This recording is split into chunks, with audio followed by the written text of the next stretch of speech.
Haciendo este sermón estaba leyendo la vida de Ernest Hemingway. Ernest Hemingway, el hombre que sobrevivió a 3 guerras.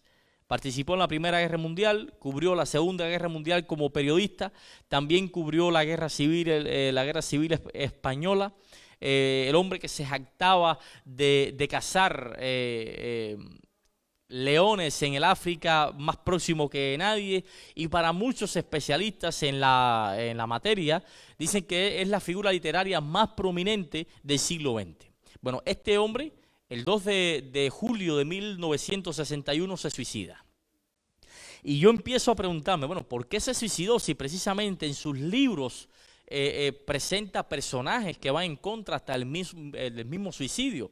Y resulta que Ernest Hemingway nació en una familia que tenía una madre muy celosa de las cosas de la Biblia, celosa de las cosas espirituales, e intentó inculcarle a sus hijos ese temor de Dios también, pero Ernest Hemingway tomó una vida distinta y vivía una vida extremadamente libertina, cosa que no aprobaba su propia madre. Y un día la madre le manda una carta a su hijo Ernest, donde le dice una serie de cosas, entre todas ellas le dice que la única manera que tiene él como hijo de restaurar el dolor que ha causado con su vida libertina en el corazón de su madre es arrepintiéndose de sus pecados, arrepintiéndose de su vida libertina y retomar el camino que Dios desea para él. De otro modo, que se olvide de que tiene madre. Entonces, esto parece que Hemingway no pudo superarlo y toda la historia terminó en que jamás pudo ver a su madre, hasta el punto que se suicidó y su vida terminó así en la quiebra. Familia, ¿cuántas historias de vidas hay en esta humanidad o han existido en este mundo que recoge vidas así, que terminaron en la quiebra, personas que han sido rotas, que no han tenido la posibilidad de tener un abrazo de perdón, las luces que puedan alumbrar sus zonas grises, convertidas en abrazo, en aceptación, en comprensión, en palabras de aliento? Un terreno donde se sientan que son parte realmente del perdón que aún ni merecen. Y uno de esos ejemplos es la vida de Ernest Hemingway. Pero en la Biblia tenemos esta parábola que dice Jesús. Jesús va camino a Jerusalén y por el camino lanza 3 parábolas, varias parábolas, pero 3 parábolas extremadamente famosas, conocidas. La parábola de la oveja perdida, la parábola de la moneda perdida y la parábola del hijo pródigo. Y esta última es la más prominente de las 3 parábolas. De esta parábola se han hecho tesis doctorales, se han hecho cortos cinematográficos, se han hecho documentales, películas, de todo, artículos, de todo, porque es una parábola que tiene grandes enseñanzas. Y hace unos sábados atrás estuve hablando sobre la primera parte de la parábola que tenía que ver con el hijo pródigo, el hijo que regresa al hogar. Y la parábola se resume así. Toda historia tiene una introducción, una apertura. En el teatro, por ejemplo, cuando se escribe una obra teatral, tiene una apertura, después tiene un conflicto. Si no hay conflicto, no hay una obra. Tiene que tener un conflicto y después tiene que tener una resolución de ese conflicto, ¿no? Pero aquí, cuando abre el telón, Jesús comienza a contar su historia, su parábola, obedeciendo las reglas de dramaturgia de nuestros días. Comienza exponiendo una situación, después desenlaza un conflicto, pero intencionalmente no da una solución. Deja la historia abierta, aparentemente, pero es con toda intencionalidad. Y la historia se resume como ustedes la vieron. Un muchacho pide la parte de la herencia que le corresponde a su padre, lo quiere prácticamente heredar en vida. El padre accede a ese pedido irrespetuoso e inhumano, carente de todo tipo de afecto natural hacia el padre, y entonces le da su parte a ese hijo. Pero no solamente le da la parte al hijo, la misma escritura dice que reparte sus bienes entre ¿quiénes? Entre sus 2 hijos, de modo que el hijo mayor asume también una parte de la herencia que no pidió. Y así que cuando vemos esta historia, podemos entender que el padre tuvo que repartir su vida entre sus 2 hijos. La única manera de darle a su hijo menor su parte era vendiendo parte de la herencia que contemplan tierras. En esta cultura, tener una herencia tiene mucho valor. Tener posesiones como tierras tiene mucho valor. Es parte de la vida. De hecho, la palabra griega que se usa para herencia en este caso es la palabra bios, que significa medio por el cual se sostiene una familia. Así que el padre, para poder acceder al pedido del hijo menor, a la malcriadez del hijo menor, tiene que vender parte de sus tierras. Tiene que vender un tercio y ese tercio se lo da a su hijo. Y entonces automáticamente los 2/3 que quedan se lo da a su hijo mayor. El padre queda prácticamente desprovisto de todo su patrimonio familiar que como nada le pudo haber sido heredado por sus propios padres también. O sea, se da su propia vida por amor a uno de sus hijos. Ahora, en medio de toda esta situación compleja, vemos que el padre otorga el derecho de posesión a sus 2 hijos. Pero todavía, de la manera en que está narrada la historia, Jesús deja bien claro que el padre aún conserva su derecho de disposición sobre los 2/3 que puso ahora en manos de su hijo mayor. Bueno, pasa el tiempo y ocurre algo antes de llegar al desenlace de este conflicto. Ocurre que me llama la atención que el hijo mayor, cuando ve este conflicto entre su hermano menor y su padre, no interviene en ese conflicto. No interviene como mediador. En esta cultura, cuando había un problema entre dos partes, no se dejaba que esas 2 partes resolvieran su problema a su forma, porque no podía haber ni perdedores ni ganadores.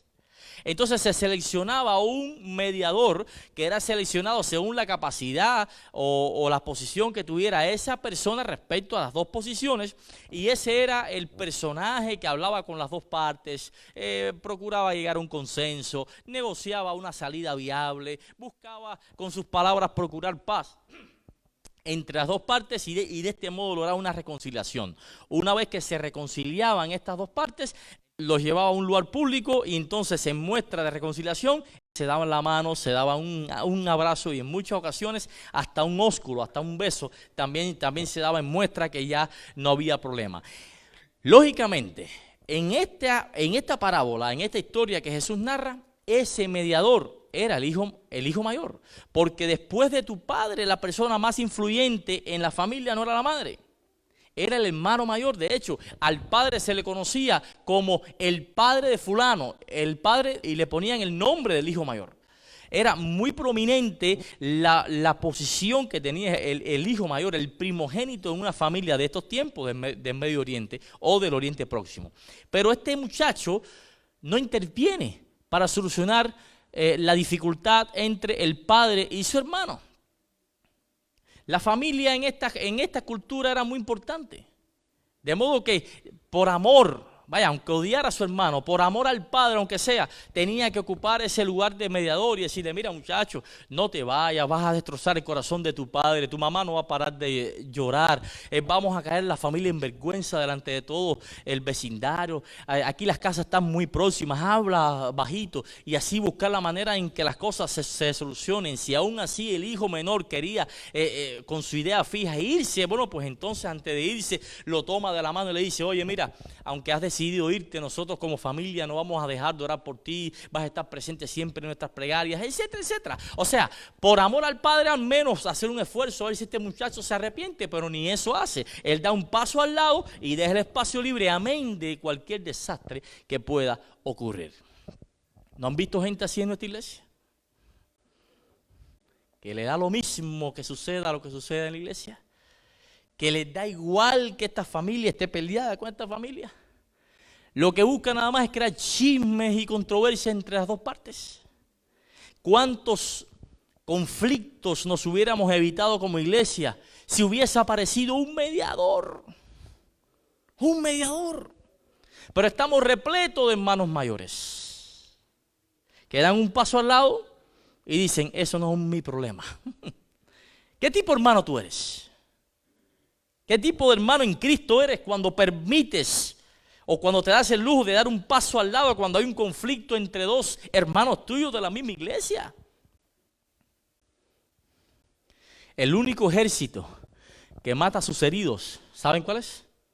Lastimosamente el ejército de Cristo. Ven a uno en problemas y ahí le dan golpes. Y están los hermanos mayores que son los más espirituales. Los que dicen, oh hermano, vamos a orar. Tenemos que orar por fulano que está en adulterio. Y ahí todo el mundo se enteró. Pido oración por la hermana fulana que tiene problemas matrimoniales con su esposo. Están al borde del divorcio. Esos hijos el otro día se fueron a las manos y ella le tiró un cardero. Entonces, cuente chisme con motivo de oración. Porque no hay un mediador serio en nuestra familia de la fe. Carecemos de eso. Bueno, pues, hasta aquí el auditorio de Jesús no está llorando, no está secándose las lágrimas. No. El auditorio al que Jesús le está contando esto está bien molesto con Jesús. Está sorprendido por la salida que Jesús le da a la respuesta del Padre. Porque esta no era la manera en que se comportaba un padre frente a la malcriadez de un hijo así. Y mucho menos esta era la forma en que un hijo se comportaba con un padre tan respetuoso como ese. Ellos tenían en esta cultura otro tratamiento, otra salida según su manual de iglesia de aquellos tiempos. Pero ahora Jesús da un mensaje por medio de una parábola, pero sigue después la parábola y lo que más le molesta al auditorio no es solamente esto, sino que el mensaje que Jesús quiere transmitirle por medio de esta parábola donde le dice, mira, todo lo que han hecho, todo lo que han oído, todo lo que han practicado hasta ahora para acercarse a Dios, no sirve. Ahora hay otra forma. Y la gente está sorprendida. Bueno, pues el muchacho se va, desperdicia todo lo que tiene, decide regresar. Y el primer acto termina ahí arriba. Se cierra el telón. Y cuando vuelve a abrir el telón, aparece el muchacho arrepentido del acto que había hecho, quiere volver a casa, pero sabe que le espera una práctica que según la época se llamaba el quesasá, que en hebreo significa el corte, que tiene que ver, esto es rapidito, tiene que ver con cuando una persona se va de las tierras del judaísmo y derrocha sus bienes con otras personas gentiles. Bueno, pues entonces esta persona si regresaba, tenía que sufrir de esta ceremonia, tenía que llegar al pueblo, sentarse en las escaleras frente a la puerta de la casa paterna, rogar perdón día y noche, mientras el pueblo lo injuriaba día y noche, lo maltrataba día y noche, lo ofendía día y noche porque era un joven sin familia, sin nombre, sin raíces, sin respeto, sin espiritualidad. Usted no sirve. Usted, ¿cómo es posible después de lo que hiciste? Ahora vienes a pedir oración, a hacerte el espiritual, porque Dios sabe perdonar, pero nosotros no. Entonces cuando llega ese hombre a una junta de iglesia para que tomen un cargo y dice, no, pero hay que recordar que él tuvo problemas con su esposa, tuvieron problemas. ¿Pero cuándo fue eso? Hace 7 años. ¿Vamos a seguir practicando el quesasá entre nosotros mismos? Aquí nosotros a veces también practicamos el corte. Un hermano peca y para nosotros siempre está en pecado aunque se haya arrepentido. A ver, yo sé que aquí en Corona no sucede eso, estoy pensando en otras iglesias, Entonces, bueno, pues este joven aún así decide regresar a casa. Y cuando llega allí, pues en vez de recibir todas estas cosas, lo que recibe es el abrazo y el beso y el recibimiento y el perdón y la bondad, la misericordia de un padre que lo ama. Pero antes de llegar a la casa, este joven prepara un discurso, porque tiene que prepararse, porque se va a presentar a la junta y lo van a censurar. Y yo, no, lo que lleva esto es censura, es que me borren de iglesia, pero voy a preparar una defensa para ver si puedo salirme de esta.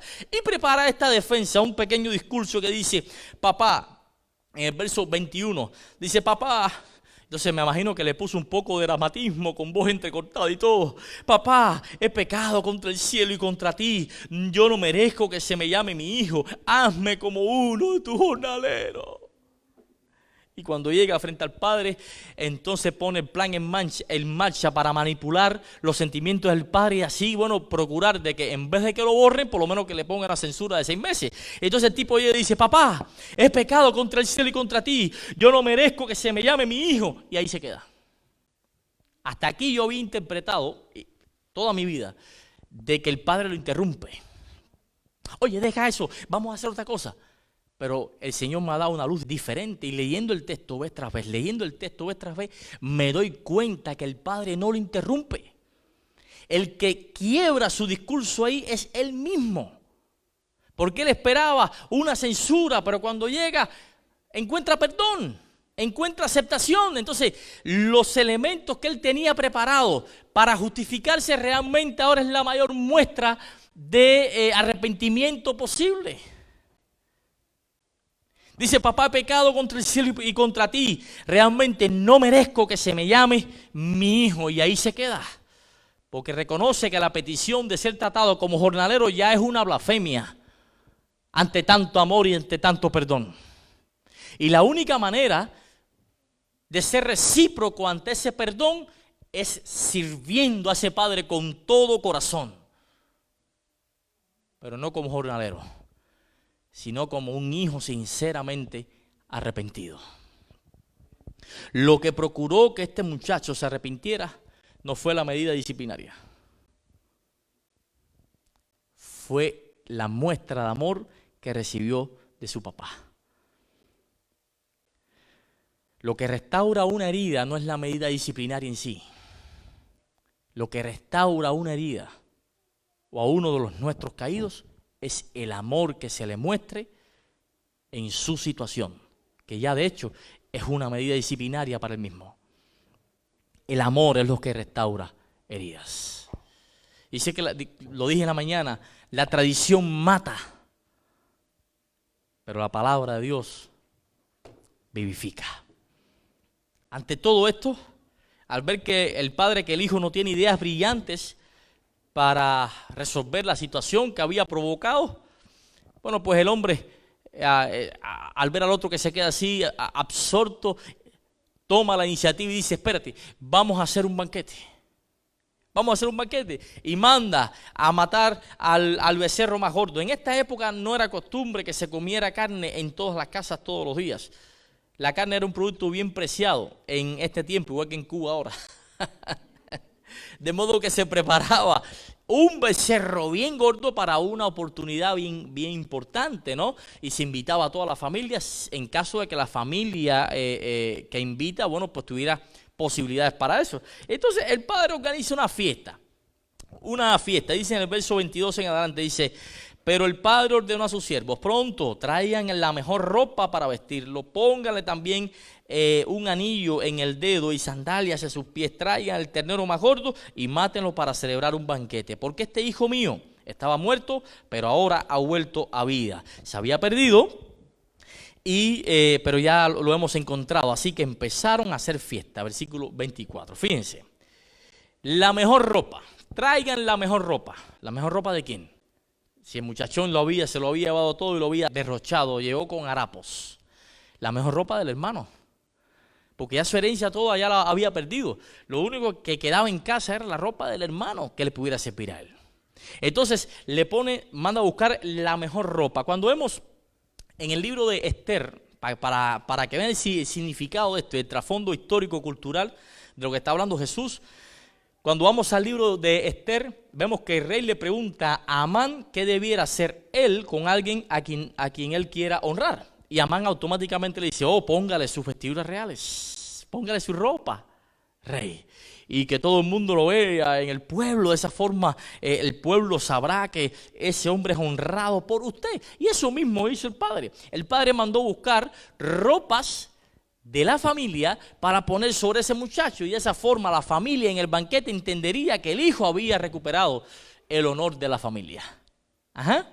Entonces le ponen ropa, pero también dice el anillo de la familia. En esta época toda familia que tenía propiedades usaba un anillo, que era el anillo de la familia, que le daba posibilidad. Incluso hoy todavía hay países donde se firman documentos con el anillo de la familia. Y ahora esta actitud es una de las cosas que explota la ira del hermano mayor. Porque si el hermano mayor ve de que le ponen el anillo en la mano del pródigo, ¿qué va a hacer ese muchacho con ese anillo? Si no puede definir sobre nada, si ya su parte ya la perdió, va a definir sobre mi parte con ese anillo. Mi papá le dio posibilidad de definir sobre la herencia que es mía ahora. Y eso explota la ira del hijo mayor. Y automáticamente también le manda a poner sandalias. Lógicamente, en esta época los esclavos no usaban sandalias. Las personas cuando tenían una deuda se daban en esclavitud al deudor para hasta pagar lo que le debía, y bueno, salía en libertad, pero se daba en esclavitud. Ahora este muchacho tenía que ser esclavo de su padre hasta que pagara hasta el último céntimo de lo que había gastado. Pero no, el padre dice, no, ¿qué esclavo de qué? Póngale sandalia. Póngale sandalia, porque él no es un esclavo, este es mi hijo que había muerto y lo hemos encontrado, estaba muerto y ha resucitado. Todos nosotros tenemos deudas ante Dios. Todos. Le debemos la vida. Le debemos todo lo que tenemos. De hecho, los estamos invitando este próximo viernes para otro seminario que vamos a hablar sobre también mayordomía. Mayordomía no es diezmo y ofrenda, es esto. Es lo que tenemos en nuestras manos que es de Dios. Nuestra vida es un regalo, nuestra familia es un regalo. El Señor nos ha puesto sandalias a la medida de nuestro hermano mayor. Nos ha puesto vestiduras a la medida de nuestro hermano mayor. Y sigue ocurriendo que cuando el hijo mayor está en el campo, regresa, que entre paréntesis debo decirles que esta familia tenía becerro engordado para una fiesta bien importante, tenía un terreno bien prominente, bien espacioso, donde pudiera albergar a todos los invitados del pueblo, tenía una herencia que repartir, o sea, que era una familia evidentemente acomodada, tenía cierta posición social. De modo que los hijos de una familia así no trabajaban en el campo. El hecho que diga la Biblia que el hijo mayor estaba en el campo no implica que estaba trabajando. Implica que de acuerdo a su posición social, el hombre estaba supervisando el trabajo de lo que estaban trabajando en el campo. Porque él no trabajaba. Él supervisaba, imagino, sentado a la sombra de forma muy respetuosa todo lo que estaba pasando. Y cuando llega del campo, empieza a escuchar los sonidos de la música, la danza, empieza a verla, dice, y aquí ¿qué es lo que está pasando? Lo más natural es que se hubiese alegrado. Hay fiesta en casa hoy, la cosa está buena, papá y mamá están en el gozo, ¿no? Voy a ver qué es lo que sucede. Entonces pregunta a uno de los criados y dice, entonces llamó a uno de los siervos y le preguntó qué pasaba en el versículo 26. ¿Ha llegado tu hermano? Le respondió este, y tu papá ha matado el ternero más gordo porque ha recobrado a su hijo sano y salvo. Sano y salvo. Y esa palabrita es la que lo termina de encender. Usted dirá, ¿por qué? Sí. Resulta que la palabra, cuando se traduce, cuando se escribe esta parábola, se escribe en griego. Y la palabra que se usa ahí es higiaino, que es la palabra que de donde sale la raíz, de donde sale la palabra hoy para higiene. Pero para un griego, para un judío de habla griega, oír la palabra higiaino también implicaba, era un sustituto de shalom, que significa paz. Pero shalom no solamente significa paz, sino que significa reconciliación. De modo que un judío de esta época, cuando escuchaba higiaino, estaba escuchando reconciliación y paz. Y ahora este hombre, este siervo le dice, oye, se formó una fiesta y tu papá ha hecho esto y lo otro, aquello, porque llegó su hijo, el que se había perdido, y lo encontró. Y lo recibió en paz, en reconciliación. Dijo, ¿cómo es posible que en nuestra iglesia se hagan ese tipo de cosas? Este muchacho, este otro, que mira lo que está pasando y no estoy de acuerdo con esto y no estoy de acuerdo con lo otro. Lo que se merece es lo que dice el manual de iglesia. Es lo que se merece. ¿Y tú qué te mereces? Quizá tú tienes un pecado más grande, pero que nadie sabe. El pecado de él se descubrió y el tuyo. Mira, bienaventurado el varón cuyo pecado es encubierto. Este muchacho, en vez de alegrarse por el recibimiento del hermano, cuando escucha que el padre lo recibió en reconciliación, dijo, ya no tengo oportunidad de ejercer la ley sobre él. Si hubiese dicho, llegó tu hermano y tu padre lo recibió salvo, él hubiera estado más contento. Perfecto, voy a enderezarme y voy ahí para que me mire a los ojos y en la cara decirle, sal de la casa, siéntate a la puerta de la casa y pide perdón toda la semana. Porque es lo que se merece. Pero nosotros nos inclinamos siempre a lo que otro se merece, pero Dios siempre se inclina a nosotros, pero no a favor de lo que merecemos. Porque si no estuviéramos muertos sin nada, siempre Dios se inclina a darnos lo que necesitamos, sin importar si lo merecemos o no. Y ahora este muchacho, al ver que el padre lo recibió en Shalom, en Hijaíno, dijo, aquí se perdió todo ya. No hay nada más que hacer. Entonces, se niega a entrar. Esto es grave, porque en la cultura, cuando se hacía una fiesta, el hermano mayor era el que servía a la mesa. La diferencia entre el hermano mayor y los demás camareros, que eran siervos de la familia, es que los camareros no podían tener conversaciones con los invitados y mucho menos participar y dar opinión. Pero el hijo mayor, como hijo mayor, sí. Eso era una muestra de hospitalidad, era una muestra de humildad, que el hijo mayor sirva a la mesa. Pero este hijo mayor se niega porque no está dispuesto a servir la mesa. ¿Saben por qué? Porque en la mesa está su hermano menor. En la mesa está su hermano menor. Y eso es una falta de respeto grave. Si lo que hizo el hermano menor en un principio fue grave, esto es más grave porque esto ya es público, es una rebeldía pública. Y el hermano mayor cae en el mismo pecado que su hermano menor. Cae en el pecado de querer su parte del padre, ganancia del padre a partir de la desobediencia. Pero el hermano mayor cae en el pecado de querer obtener ganancia del padre pero a partir de la obediencia. Porque miren lo que viene ahora. Y se pone molesto, el padre sale para hablar con su hijo y llamarlo a capítulo, decirle, pero ¿qué es lo que está pasando? Ven, entra, chico, no te deportes así, mira a la gente como te están mirando. Y ocurre todo esto y el padre le dice, el hermano mayor le dice al padre, fíjate cuántos años te he servido. Empieza a reprocharle, el tipo es duro. Fíjate cuántos años te he servido sin desobedecerte jamás tus órdenes. Y ni un cabrito me has dado para celebrar una fiesta con mis amigos. Con mis amigos, anoten eso. Pero ahora llega ese hijo tuyo o este hijo tuyo que ha despilfarrado tu fortuna con prostitutas y tú mandas a matar en su honor el ternero más gordo. Aquí hay unas cuantas cosas aquí que pone de manifiesto con sus palabras la propia condena de ese muchacho. Primero hay que empezar diciendo que intenta buscar beneficios de Dios a partir de su obediencia.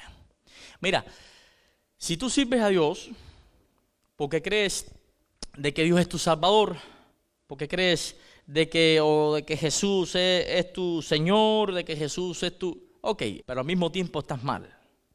Porque sí, Jesús puede ser todo eso para ti, pero si no es tu guía, estás perdido. Para el hijo mayor, la reputación del padre era válida. La prominencia en cuanto a poder del padre era válida, pero no lo tenía como el guía. Lo tenía como un medio para lograr un fin.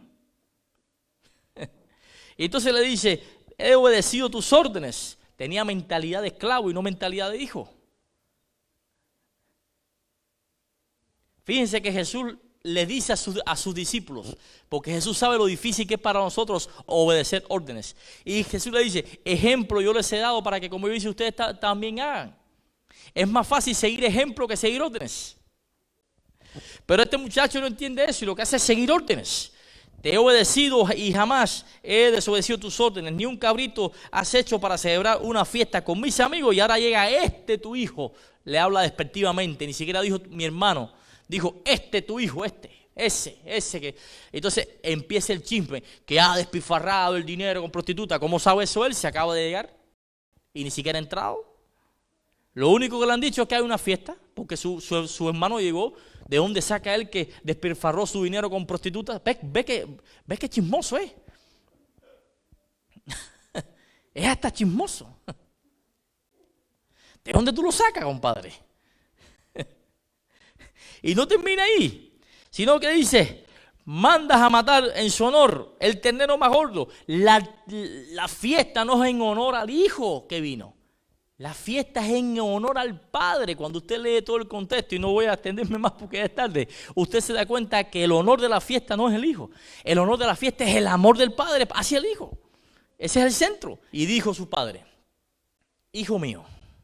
Y la palabra que usa aquí, lastimosamente en el español se pierde mucho del idioma original, pero la palabra que usa aquí, el padre es tecno, que no significa hijo, significa hijito.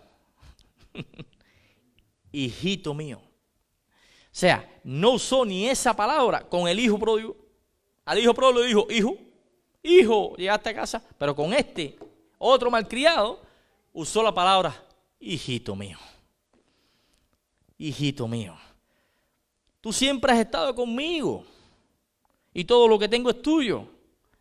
Pero teníamos que hacer fiesta para alegrarnos porque este hermano tuyo, no dijo, este hijo mío, no.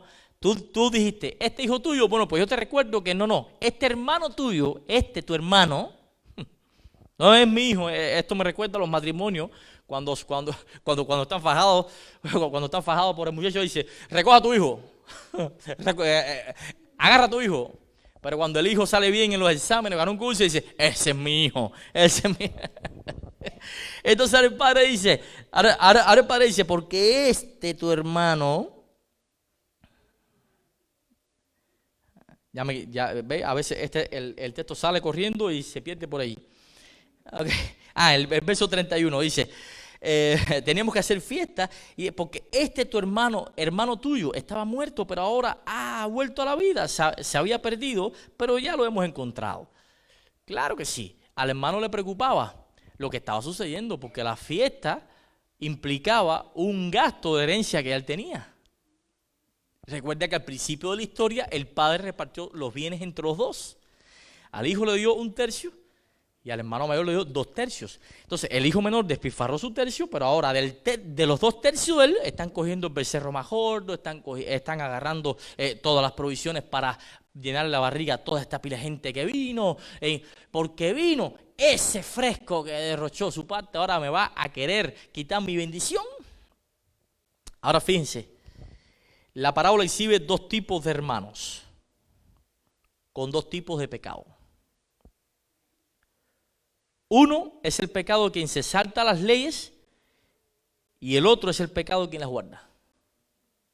Está el antinomismo, que es el tipo que se saltará las leyes, y está el dogmatismo, el fariseísmo, que es el tipo que vive por la ley. Y para concluir en este tema, me llama la atención que Jesús coloca a un mal hermano mayor en la historia para que vean el contraste, para que se vean reflejados los mismos fariseos allí con ese hermano mayor. Les estaba colocando un espejo para que vean sus propios rostros, pero deja la historia así abierta y todo termina en el padre tratando de convencer a su hijo, pero no sabemos qué fue lo que pasó. Pues sí sabemos qué fue lo que pasó. Porque Jesús deja la historia abierta, porque ahora Él toma el lugar del hermano mayor. Y la historia real termina en que, los fariseos agarraron al hijo mayor, lo apalearon, lo escupieron, le pusieron corona de espinas y lo clavaron en la cruz del Calvario.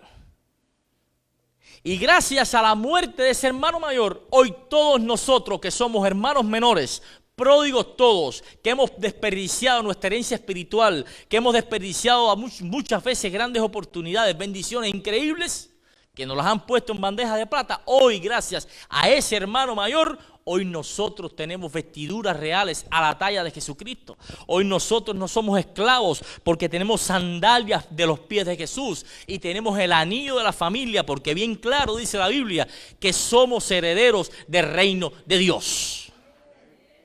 Entonces, ¿quién eres tú, hijo pródigo, para hablar del otro hermano?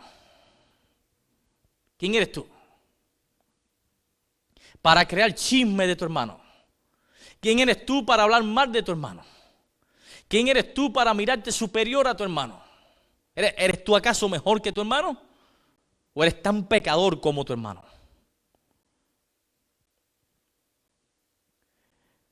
Nuestro hermano mayor merece un respeto, señores. Merece un respeto. Y ese respeto se traduce en agradecimiento a él por lo que hizo, porque a este hermano mayor nuestro no le costó lo que le costó al hermano mayor de la historia. Al hermano mayor de la historia quizás le costó algo de su herencia, pero a nuestro hermano mayor le costó su vida. El banquete que va a haber en el cielo con todos nosotros, los hijos menores, le costó la vida a nuestro hermano mayor. Y nosotros a veces venimos a la iglesia y vemos la iglesia como un club social. Estamos aquí dándole gracias a nuestro hermano mayor que ocupó nuestro lugar por amor. Y tenemos que agradecerle, traduciendo ese agradecimiento en servicio desproporcionado a su iglesia, a sus propósitos, a su pueblo, a nuestro hermano. Dice la palabra que somos coherederos del reino, ya no hijos. Así mismo dice. ¿Y por qué ya no hijos? ¿Somos desheredados? No. No sé si lo había comentado en otro momento, pero en la ley romana, el hijo puede perder su herencia. Un hijo que se porte mal con su padre, que se insista en irrespetos y demás, puede ser desheredado. Pero cuando un esclavo o cuando alguien, un hijo adoptivo, cuando la persona adquiera un hijo como adoptivo, no lo puede desheredar. Por eso dice Pablo que ya no somos hijos, sino hijos adoptivos, porque nadie nos puede quitar la herencia que se nos ha sido entregada por medio del sacrificio de nuestro hermano mayor Jesucristo. Y yo alabo el nombre de Dios por eso. Familia, que esta mañana sea una mañana de llamado, una mañana de recapacitación, una mañana de reconciliación y una mañana de gozo. Yo quiero ver de pie a todos los hermanos menores que quieren decir: yo estoy dispuesto a seguir las órdenes de mi papá, a seguir la voluntad de mi papá y amar a mi papá de todo corazón y amar a mi hermano, a mi prójimo, como a mí mismo y a mi papá por sobre todas las cosas. Quiero ver las manos. ¿Puedes ponerte de pie? Vamos a orar.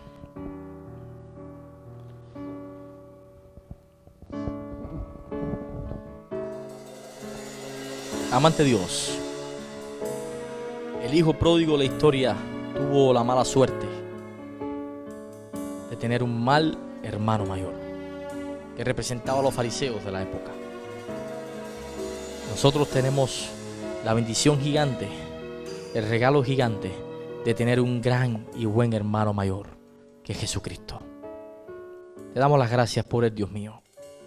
Todos nosotros somos pródigos.